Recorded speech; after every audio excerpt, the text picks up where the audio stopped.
What's happening, gang? So, I'm finna tell y'all time about a story where I had to backdoor my homie. Now, look, I don't condone no backdoor activity or betraying your friends, but I absolutely had to, bro. You feel me? Now, I like to be transparent with y'all because I want y'all to learn from my mistakes and what I went through, you know? So, how can y'all believe? Basically, if I don't be transparent with y'all, how can y'all believe in and really like fathom what I'm telling y'all, you know? If I can't be honest with y'all.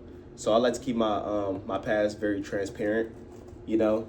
But anyway, so I told y'all about my homie and recent stories and stuff like that though.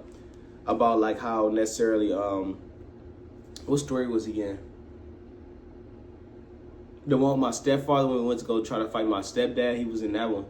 But yeah, so I don't want to really get too into the backstory of that because that's a story within a story because, you know, that's coming up. But I'm just telling y'all about the events and the situation, right? So I had a homie and stuff like that. We gonna name him Juan, right? So Juan, me and Juan was locked in. We've been cool since the 8th grade and stuff like that. So a situation necessarily happened where I was at work and my house got broken into and some stuff got stolen. Now, Juan wasn't the person that was responsible, but he knew who was responsible, right? And it just so happened to be his family members. I get that's your family stuff, but I'm kind of like your best friend in a way, you know? How you gonna sit here and go against the grain and let your family do that to your best friend? And you knew about it. I feel like y'all, if you know about details of a story or something like that, and you don't tell the full story, you're a part of it or you're lying, bro. You know what I'm saying? You lying and stuff like that, but that's besides the point. So, all right, now, at the time, you know, I like to be transparent in my past, like I told y'all. At the time, I was selling stuff. I'm not gonna really talk about what I was selling, but somebody just so happened to give me fake cash, bro, right? I sold something to that person for $160. They gave me 20 real, I'm sorry, y'all. They gave me 3 real 20s, right? And 10 fake 10s. Now, I know y'all probably thinking when I tell these stories like, bro, you ignorant, bro. How do you let something like this happen? At the time, bro, I was young. I didn't know no better. You feel me? Like, I didn't have no dad. I didn't have no guidance. I really had to learn everything on my own, bro. So, God forbid I don't know what real and fake money look like. If the fake money looked just like the real money, I didn't know about you holding it up to the light and seeing a strip in it. I didn't know about all that. I didn't know how to identify fake and real money at first. Till that happened to me. Now I know. But yeah, so I had at this point I only got $60 for what I sold them, and I have 10 fake $10 bills, right? $100. Now, my homie, right? He was blowing my phone up, bro. Now, we was still cool and stuff necessarily, because I was into it with his family, but I wasn't into it with him. But I knew that he knew about it, and he told me that he didn't even fuck with his family. Yeah, he basically told me that he didn't even fuck with his family no more. Really because of stuff they had going on, but also really because of how they did me necessarily, right? Yeah. So I'm taking his word for it and stuff. You know, I'm believing what he's telling me and stuff like that. I'm like, I feel you and stuff. I later come to find out that he's still hanging with them. And it made me feel like he had something to do with it, you know? So I'm like, all right. I'm like, it's cool. Like, how you gonna, bro, they literally, while I was at work, they literally broke in my crib, invaded my crib, and stole from me, bro. They stole 3 guns from me and some money, bro. And they stole my shoes. Bro, they stole my shoes too, bro. Like, I had some white and purple Jordan 4s, but they stole my shoes, bro.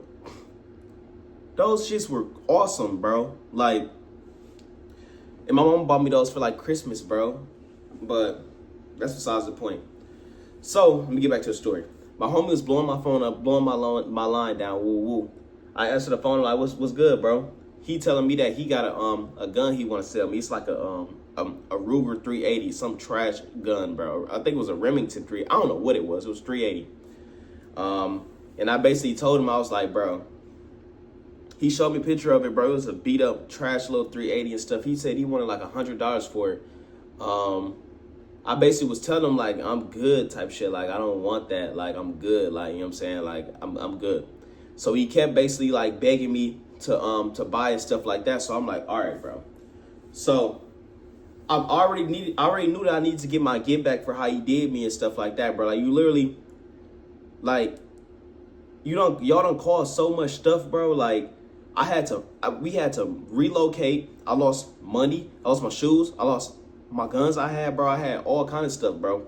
And y'all took that from me, bro. Y'all backdoored me, basically.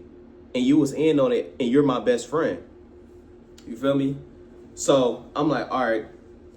So I'm basically like, I ain't tell nobody about the plot, bro. I'm like, all right, I'm finna pull up on bro.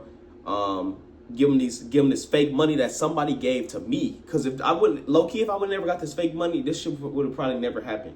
But I'm like, bro, I'm like, fuck it, I'm finna shake back. Somebody gave me fake money, I'm gonna give him fake money, bro. You know what I'm saying? For that real gun and sell it for more. So that's what I did. I got off work. I think I got off work early that day. I got off work and I drove all the way to like around the south side of Milwaukee, right? Mind you, I'm all the way in the north side. I drive to the south side of Milwaukee. He come outside. He hop in a car and stuff like that. We do the transaction. I give him the fake tens and he give me the gun. So I dap him up, shake him up, you know what I'm saying? He go back in the house and I pull off basically.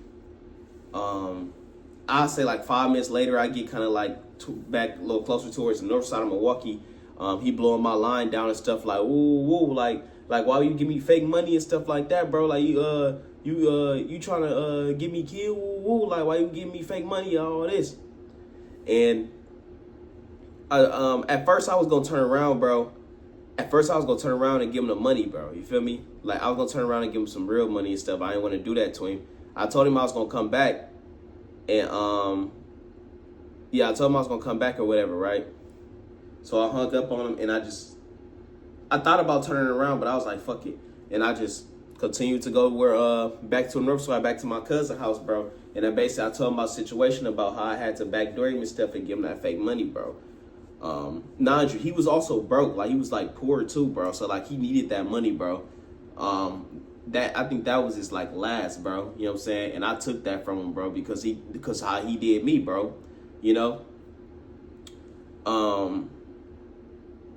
Yeah, so that basically ignited a whole beef with me and him and stuff like that. I blocked him and stuff, obviously, because he kept calling me, bro. Calling me, trying to cuss me out, telling me what he was gonna do to me, and all, saying he knew where I worked at. He didn't even know where I worked at. I don't even know why he was saying that. But yeah, he just basically was saying all that extra stuff like that. So, yeah, that's basically what happened, bro. That's I got multiple stories about backdooring people, bro, but like that was like one of the cleanest versions, and I'm like, fuck it, it was on my mind, and I low-key regret it too. I regret that situation and stuff like that because like it's like, damn, bro, like it's a shame that it had to come to stuff like that, bro. But you can't just do shit to people, bro, and I expect no consequences, bro. You know, like y'all stole from me, bro. So I had to do what I had to do, you know. But yeah, though, I don't want y'all to be like me and stuff like that, bro. I would say to avoid this situation, y'all, don't associate with people from the hood, bro, that do shicey shit in the first place, bro. Like my homie that I was cool with, they known for stealing, bro. They known for taking people guns, bro. They known for doing a whole bunch of illegal, bogus stuff, bro. So when you put yourself in that environment, bro, it ain't nothing but negativity that can happen to you, bro. If you don't associate with those type of people, bro, find you some friends that like to do something else, like play basketball.